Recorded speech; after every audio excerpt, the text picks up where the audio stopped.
Hello सांग मैंने चलतु आज बनइबा चिकेन बाटी बसा।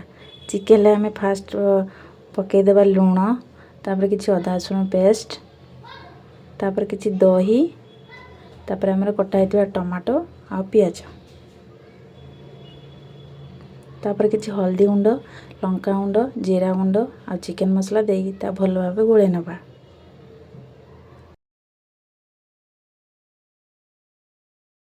किसी समय गोले सारापर 10 मिनिट रेस्ट करने छाड़ीदवा। ये कड़े आम सोरिष तेल किसी नहीं जावा तापर सुखा मसला तेजपत्र डालचीनी अलैच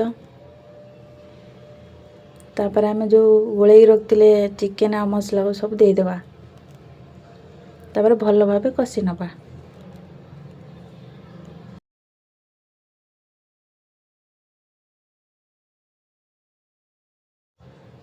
तापर आम कभर करनवा। देखो कभर खोली सारा पर भी एतिकी पानी रही कारण मु पानी देना से दही जहाँ मिसी से पानी बाहर एमती भल भाव कषि कषि कषि कषि जमी तेल ऊपर न आसला पर्यंत आम एमती भलसे कषा जमी दही आ मसला पूरा मिश्रण रही।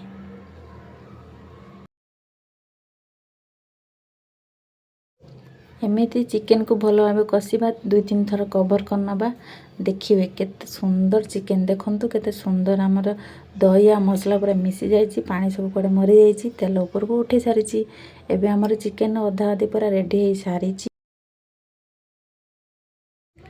आउ टे मु भलसे कषि नौची कारण चिकेन को जिते कषिले तार टेस्ट आहरी अधिक परिणाम बढ़ी जाए।